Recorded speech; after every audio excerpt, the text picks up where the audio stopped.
प्रणाम गुरुजी। आपसे हम ये जानना चाहते हैं कि कथकों के नाम साहित्य में क्यों नहीं होते? ये भी एक ऐसा अनुभव है मेरा कि क्योंकि जब मैंने सबसे पहले बिंदादीन जी महाराज का नाम सुना था तो मैं वो नाम जानती नहीं थी।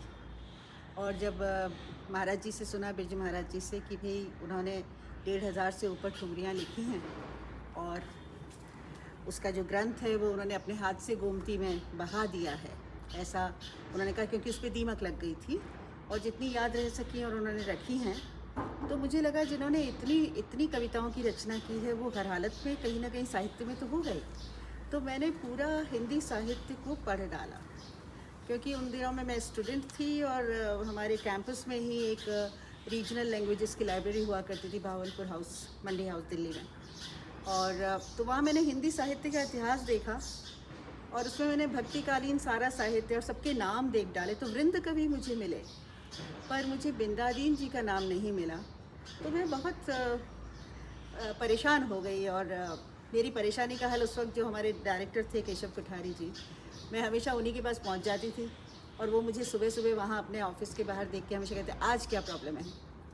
तो मैं पहुँच गई सुबह और उन्होंने कहा अब क्या दिक्कत है।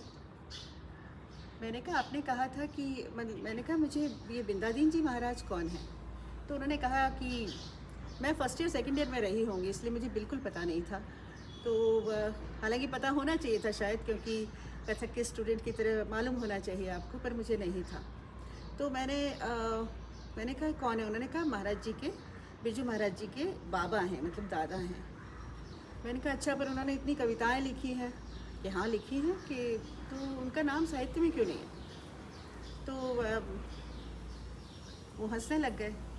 उन्होंने कहा तेरा दिमाग कैसे चलता है, कभी कथकों का नाम, कभी कथकियों या कथकों, ऐसा कुछ उन्होंने शब्द बोला कि उनके नाम कभी साहित्य में नहीं होते हैं।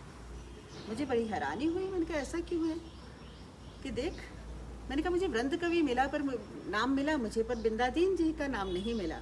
तो उन्होंने कहा कि कथक के जितने गुरुजन हैं वो सभी रचनाएं करते हैं और सभी ठुमरियाँ और कवित्व वगैरह रचते हैं, पर वो कथक का साहित्य हो सकता है, वो हिंदी साहित्य या लिटरेचर उस तरह से नहीं माना जा सकता, शायद इसलिए उनके नाम हिंदी साहित्य में नहीं होते हैं।